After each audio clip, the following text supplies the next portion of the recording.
Salam Kamir, kekaguman ilahi mengarah pada iman dan rahmat. Saudara-saudari yang terkasih, setelah 3 hari saya tidak memberi renungan Kamir karena ada temu romo-romo, saya membawa oleh-oleh apel. Apel yang enak kalau menjadi makanan, tetapi juga menjadi bagus kalau kita diet. Tetapi kalau apel ini kita telan semua menjadi gondok karena akan nyempil di sini. Dan kalau kita marah, kita kadang-kadang juga keluar otot di sini seperti apel begini. Marah-marah karena apa? Tidak tahan emosi. Jengkel, dikecewakan, janji-janji tetapi tidak dipenuhi, maka ini yang membuat kita kadang jengkel, tidak tahan, marah.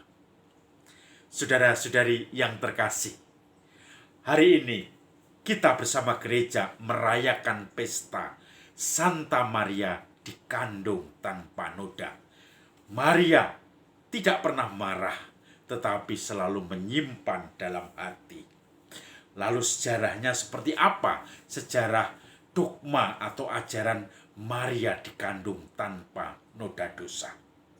Sebetulnya ajaran ini mulai disiarkan atau diajarkan pada zaman Paus Sixtus keempat abad ke-15 dan kemudian dideklarasikan oleh Paus Pius ke-9 pada 8 Desember 1545, yaitu hari ini kita rayakan. Makanya itu dengan satu bula tersendiri atau suatu dekrit yang diberikan dari Paus tentang ineffabilitas Deus, Allah yang terselami. Dikatakan dengan inspirasi Roh Kudus, seketika pada saat pertama ia terbentuk sebagai janin oleh rahmat yang istimewa dan satu-satunya yang diberikan oleh Tuhan yang Maha Besar. Oleh karena jasa-jasa Kristus penyelamat manusia, dibebaskan dari semua noda dosa asal. 4 tahun setelah bula Paus Pius ke-9 ini, ketika Maria menampakkan diri kepada Bernadette Soubirous di Lourdes, sekarang Gua Lourdes terkenal itu, tanggal 25 Maret 1858, Maria memberitakan siapa jati dirinya. Dia mengatakan, "Akulah Maria yang dikandung tanpa dosa." Maka pernyataan Maria ini sungguh mengkonfirmasi ajaran Paus Pius ke-9, yaitu Maria dikandung tanpa noda dosa. Saudara-saudari yang terkasih, Injil hari ini berbicara tentang bagaimana Maria mendapat kabar gembira dari malaikat Gabriel. Allah mengutus malaikat Gabriel untuk menemui Maria yang bertunangan dengan seorang bernama Yusuf dari keturunan Daud. Nama perawan itu Maria. Ketika Gabriel bertemu dengan Maria, maka Gabriel mengatakan, "Salam hai engkau yang terberkati ibu, sebab engkau terpuji di antara wanita." Maria bingung dalam hati, apa arti salam itu? Malaikat Gabriel melanjutkan, "Jangan takut hai Maria, sebab engkau beroleh kasih karunia dari Allah. Engkau akan melahirkan seorang raja, seorang anak, dan hendaklah kau beri nama dia Yesus. Dia akan menjadi raja menggantikan tahta Daud dan tidak akan berkesudahan dari kekuasaannya." "Bagaimana hal itu terjadi sebab saya belum bersuami?" jawab Maria.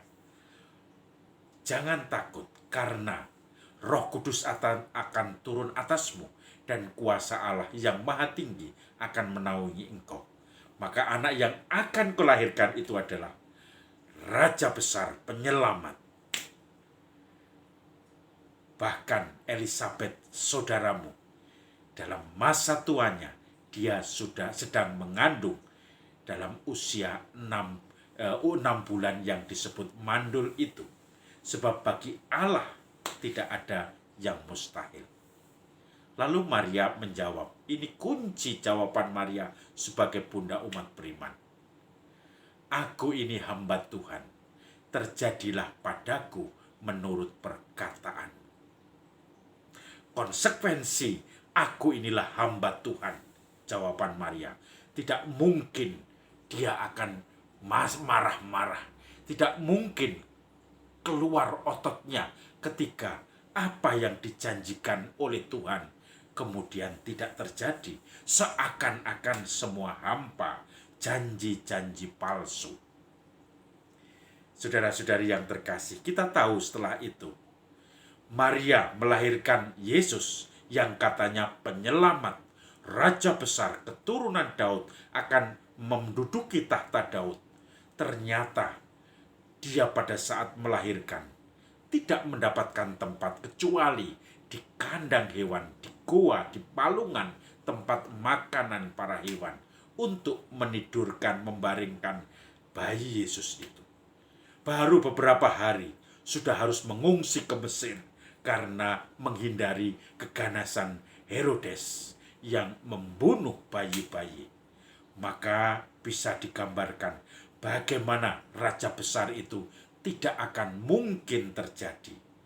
Maria tidak pernah protes. Ketika Yesus sudah dewasa, berkali-kali juga sikapnya dikecewakan oleh Yesus. Ada apa, Ibu? Apa urusanmu? Aku harus tinggal di rumah Bapakku. Ketika usia 12 tahun, Yesus ketinggalan di bait Allah. Dicari 3 hari lamanya, pulang pergi dari rumahnya ke bait Allah. Tetapi ketika ditemukan di bait Allah, Yesus yang sedang berdiskusi dengan para guru-guru kitab suci, kemudian diajak oleh Maria pulang. Yesus menjawab, aku harus tinggal di rumah Bapakku. Maka apa yang terjadi? Harusnya gondok, kecewa. Apalagi ketika Maria berdiri di bawah salib Yesus. Raja besar, dia bermahkotakan duri. Maria melihat dengan mata kepala sendiri bahwa anaknya yang dijanjikan raja besar harus mati disalib sebagai penjahat. Hancur disiksa, badannya pun akhirnya tercapik-capik. Maka Maria tentu saja kecewa. Janji malaikat untuk menjadikan anaknya raja besar, pemimpin tertinggi yang akan menghakimi orang hidup dan mati, ternyata tidak terjadi.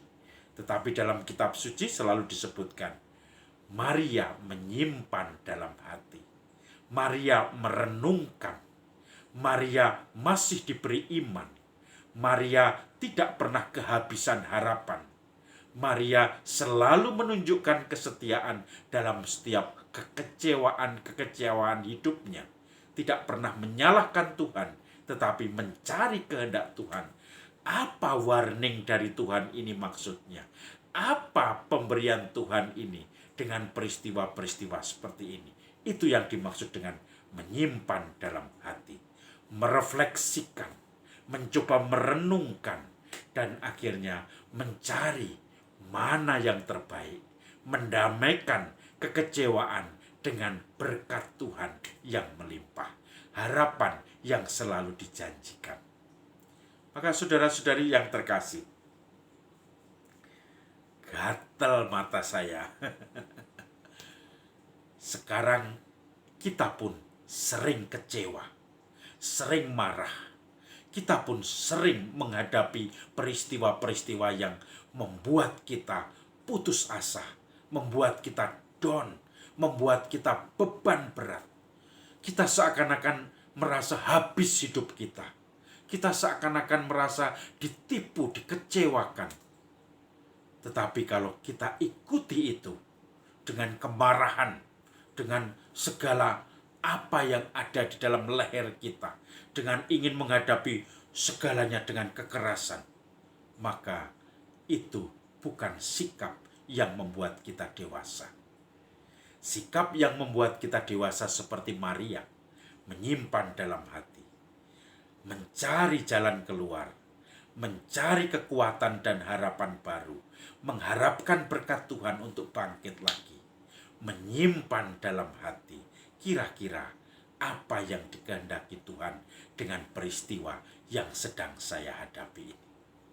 Maka saudara-saudari, semoga dalam perayaan Maria yang dikandung tanpa noda dosa ini, kita pun bisa meneladani iman Maria, bukan semangat jengkel, gondok, putus asa yang kita piara, tetapi semangat mencari kehendak Tuhan, mencari rahmat Tuhan, mencari pengharapan yang dijanjikan Tuhan, dan akhirnya kita bisa menemukannya dan hidup berdamai dengan segala kekecewaan, keputusasaan, dan problem-problem hidup kita.